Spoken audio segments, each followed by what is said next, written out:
Meron palang caller nasa Singapore. Si Rose Ann. Rose Ann, hello? Hello, Papa Chan. O, di ba sosyal? Hello. Yeah, you're in Singapore tonight? Po? Wala lang. Sabi ko, na Singapore ka ba ngayon? Opo. Ayan. May delay po tayo mga kaibigan sa pagtanong ko kay Rose Ann. Meron pong delay na mga 3 days bago siya sumagot. So makisama po kayo sa akin. Rose Ann! Ako dito po ako sa Singapore. You're in Singapore tonight. Medyo.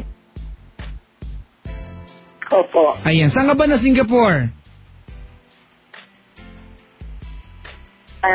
Basta po sa Singapore. Basta Singapore. Sige, maliit lang naman yan. Ayan. Alam mo, may kwento ako sa Rose Ann. Ano po? Nagpunta kami ng Singapore kailan lang. Tapos nagpunta kami ng Clarke. Alam mo yung Clarke? Opo. Tapos naglakad-lakad kami sa Ilonching. Napuntahan namin yung pinaka-malate ng Singapore, yung Red Light District. Yung mga may kakaway sa'yo na, you want to be happy tonight? Sa Singapore po ito mga kaibigan, nakakapagtaka. Oh my God talaga, nangilabot po ako. Alam mo kung bakit, Rose Ann? Bakit po? Kilala ako ng mga Pocahontas! Sabi sa akin, Papa Jack, sabi ko, teka lang, Singapore to Bakit niyo ako kilala? Sabi ko, dahil taga Maynila ka, no? Anong ginagawa mo dito? Seryoso, nakakalungkot, mga kaibigan. Anyway, Rose Ann? Po. Anong papaglilingkod ko sa'yo? Medyo, hindi na po ako na advice or patulong lang po sa right decision na dapat kong gawin. Okay, umpisahan mo na. Okay. Kasi po, may long-term boyfriend po ako. Nung nasa Pilipinas pa po ako, bali, 3 years na po kami. Tapos, may kasabay po ako na parang girlfriend din ng isa. Hello? Yes? May kasabay ka na? Po, May kasabay kang ano? Hello? May kasabay kang ano? Kasabay po ako. Bali po, dalawa po kami. Dalawa po kaming mag-girlfriend. I mean, dalawa po kaming girlfriend. Okay. Tapos po, so okay, actually, napagsabay ka po kami, pero masyado po complicated yun pero tumagal din po kami ng 3 years. So, tinanggap ko po na ganun yung sitwasyon namin. Hanggang dumating sa time na nabuntis na yung other girl. Ibig sabihin nito, Rose Ann, pinayagan mo siya na maging dalawa kayo sa buhay niya. Opo.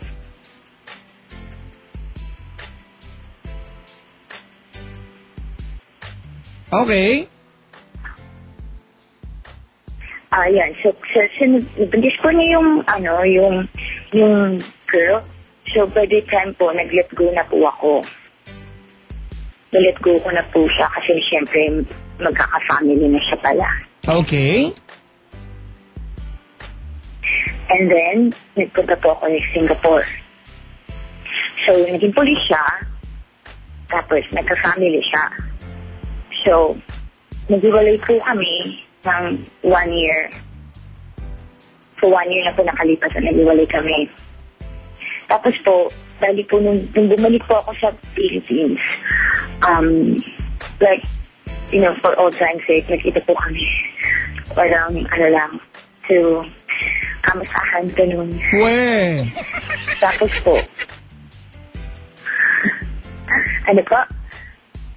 Nagkita kayo? Alam ba ng asawa niya nakita kayo? Actually, hindi naman po talaga sila mag-asawa. Magka-living, pero parang asawa na din po. Okay. Rose Ann? Po. Mag-asawa sila. Alright? Huwag mo sabihin na hindi sila mag-asawa. They live under the same roof. They function, di ba? As husbands and wife, di ba? Hindi po pwedeng tawagin hindi sila mag-asawa. Yes, technically, hindi sila kasal. Di ba? Pero nag-asama sa isang bahay, I'd like to consider them as mag-asawa. Opo. Okay. Okay po. So, nakita po kami.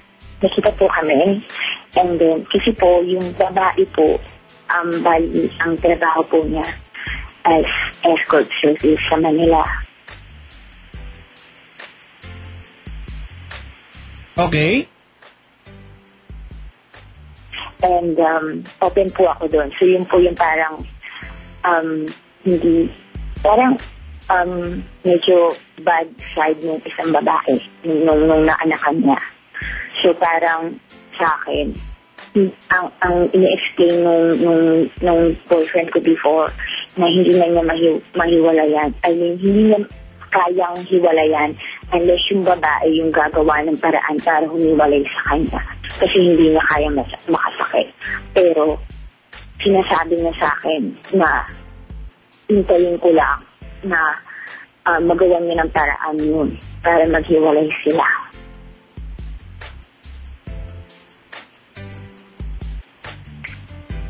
Ano tanong mo sa akin? Kasi Papa Jack, bali, ngayon po nung umuwi po ako ng Pilipinas, nag-usap po kami kasi po nalaman ko po na nakipaghiwalay po yung babae sa kanya. Tapos dinala po yung anak niya sa Manila.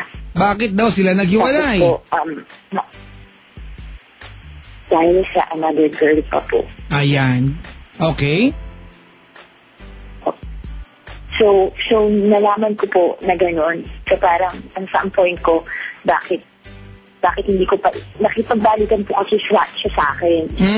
So, sabi ko, naghiwalay din naman pala sila, bakit hindi ko pa pinaglaban to before nung sinasabi niya sa akin na mag-intay lang ako, aayusin ko lang to, ganyan.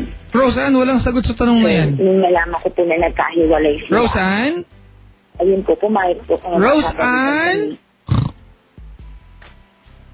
Po. Walang sagot sa tanong na yan kung bakit di ko pinaglaban noon, magkakahiwalay rin lang sila. Walang sagot yan, di naman nangyari yan eh.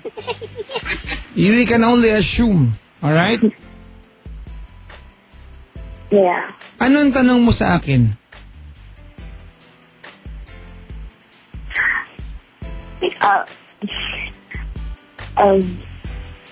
Kasi Papa Jack, Diyos ko, mahal ko yung gayil. And parang gusto ko siyang ipaglaban kasi paano pala kung kami, tapos wala akong ginawa or hindi ko siya pinaglaban. Eh, dapat ko ba siyang ipaglaban? Alam mo yun.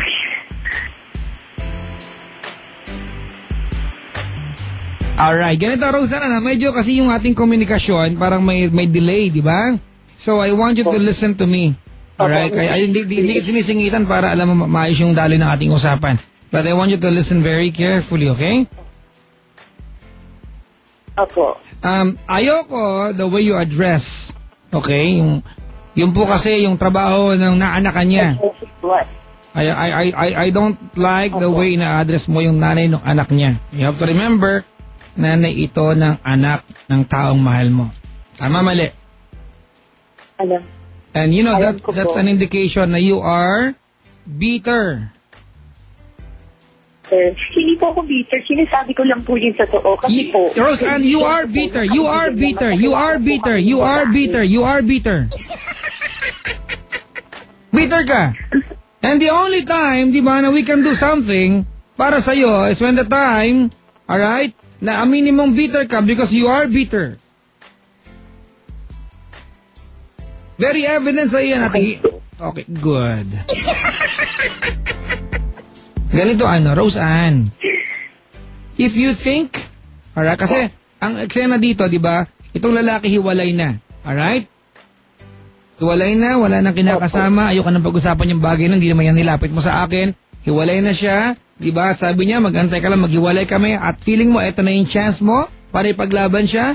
At feeling mo siguro hindi mo kukumpleto at pag-isisihan mo sa mahabang panahon Kung hindi mo siya paglalaban, well, by all means, go ahead, fight for him.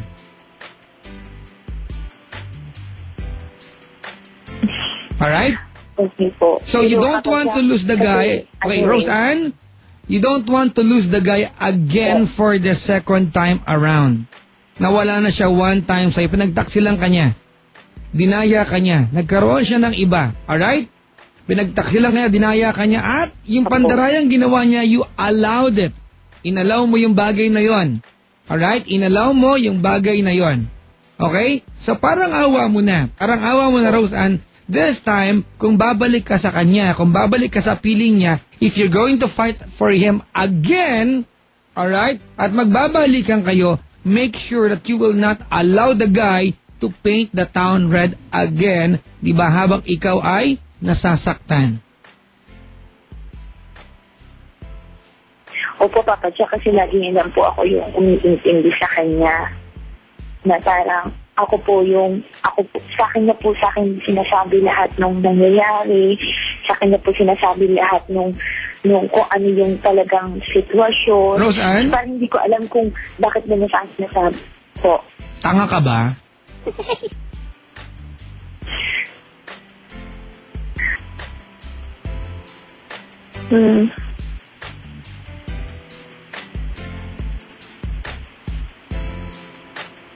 Sagutin mo yung tanong. Hello? Tanga ka ba? Ano po? Tanga ka ba? Siguro po. That's good. At least inaamin mo. Now, ang tanong, gusto mo ba maging tanga buong buhay mo?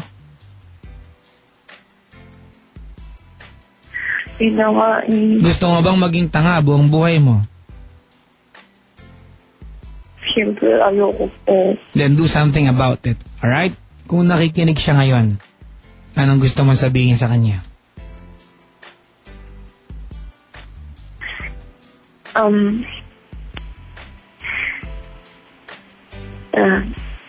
Michael, pangalan niya. Michael, nabi ka naman sa'yo, diba? Lahat kaya kong intindihin or kaya kong unawain sa sitwasyon. Basta alam ko kung saan ako nakatayo o may aasahan ba ako. Pero kung lagi na lang akong nahihirapan o lagi nasasaklan, kailangan mo na akong i-let go para mabilis na ako makapag-move on. Kasi, hindi. Hindi madali. Alam mo yun, mag-hold on sa pangako na binitawan natin sa isa't isa. Lalo na nandito ako sa malayo. Kung patuloy pa rin akong nakakaramdam ng sakit. So, for me to be able to move on so fast, just let me go. Para madali ko matanggap ko. Tingin ko, Papa Jack. Alright, ganito, Roseanne, hindi ko alam kung gusto mo siyang ipaglaban o gusto mo siyang i-let go kasi hindi ko makita yung message mo, Alright, but anyway, hindi ko na-gets kanina gusto mo ipaglaban, ngayon gusto mo i-let go kanya na maayos. Ang gulo mo na. Kasi sabi mo, Papa Jack, huwag ako magpakatangin. Hindi, ang point ko dito, Roseanne, okay lang wag kang pakatanga. Sinasabi ko sa'yo dito, kung ipaglalaban mo siya ulit, alright, wag mo na siyang i-allow na maging dalawa na naman kayo. Siguro, i-secure mo na yung lugar mo. Kasi the last time na nandiyan ka sa relasyon na yan, hinayaan mo at tinanggap mo na maging dalawa kayo, which is very wrong. Actually, Papa Jack, tatlo na kami. Diba? Dahil yung naging babae niya sa nung nawala ako. Ngayon, ako na yung ginugulo kahit nandito na ako sa ibang bansa. Dahil hindi niya matanggap na nung nagkabalikan kami ni Michael, iniwan siya para sa akin. So, nanggugulo siya. uwi niya kaming dalawa, pati yung nanay nung naanakan. Normal yon. Hindi niya naanakan yon. Naging asawa niya yon.